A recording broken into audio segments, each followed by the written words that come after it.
I started my graduate studies for the doctorate in theological ethics. And among the subjects that I had taken was the fundamental moral theology coursework. That introduced me to ways of thinking about how do we determine what's right or wrong. There's my background in terms of my training in the field. I graduated with the degree, having done an extensive amount of work in the historical developments of different treatises in moral theology. I got a position at a university in North Miami, Barry University in North Miami, Florida. And within a year of my working there, a very dear cousin of mine had called me in some state of distress. She was concerned that her second pregnancy was, the physicians were questioning the development of the fetus of her second pregnancy. And she was concerned because the physicians were suggesting things that were contrary to her way of thinking about how we cherish and nurture any life that's given to us. So as a practicing Catholic, she herself a practicing Catholic, I myself a practicing Catholic, and in the tradition of teaching moral theology, was aware of the challenges that are presented to women during their pregnancies with the then new technologies and using of that technology for genetic purposes, genetic testing purposes. So there were questions about the development of her second child, and she was calling me for support. I don't know how to maneuver this. How do I present my case to these medical professionals that this baby, I'm bringing this baby to term as long as this baby continues to gestate, I'll bring this baby to term.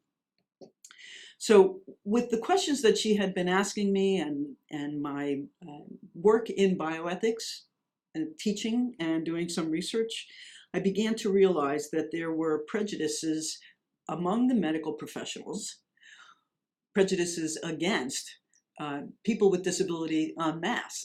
At one level, the tradition has been that we shun people who are other than us, whoever us happens to be at this moment. So medical professionals have this image of what the perfect pregnancy looks like. No one has a perfect pregnancy. It's impossible. We have pregnancies, but each one is going to be a little bit different. The professionals have a kind of tunnel vision in terms of how a pregnancy will develop over the course of the 9 months. I began to read literature about these prejudices that the medical professionals have, particularly towards any pregnancy that the development of the fetus suggests an anomaly. So as my cousin weighed the evidence, what little there was from the geneticists at the time, as she weighed the evidence, she continued to stand by her firm belief that this second pregnancy of hers was a fine pregnancy. So while they were recommending aborting at a fairly early stage in the pregnancy, my cousin refused the recommendation and she carried the child. Near the end of her third trimester, there were more tests done, or at the beginning of the third trimester, excuse me, there were more tests done. And again, the geneticists were saying that this is a failed development here. And again, my cousin said, this baby is more active than my first pregnancy. I cannot believe what you're telling me, even though you're showing me the results. I don't know what those things mean. The experience that I'm having is that this child is fine. The baby was born. The baby is now 22. No, oh my goodness. The baby will be 25 on her birthday in April. This is not to say that this is not a child with great disabilities. She does have disabilities. Has she been loving and a welcome addition to the family. Yes, she has been. So what got me involved was this critical case and my coming up face to face with medical prejudice against people with disability from the time of their conception, for all intents and purposes.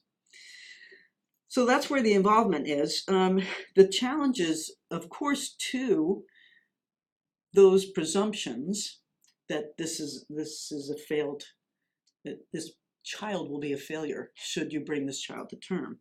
The presumptions that there is anything normal is itself a fallacy, that we look at creation and we see magnificent diversity and beauty everywhere, and there's almost no two that are the same.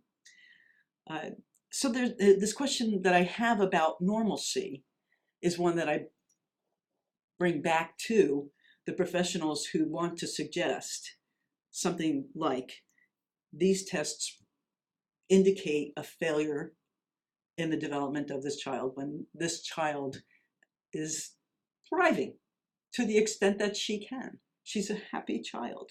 Does she get cold and flu? Yes, she does. Does she have some other more complicating disabilities or disabling conditions? Yes, her arthritis is terrible. Walking can be very painful for her. Holding her toys can be very painful. Nevertheless, she's thriving because she was born into a family that welcomed her. My involvement comes with the challenges of prejudices among the non-disabled about what life is like with disability.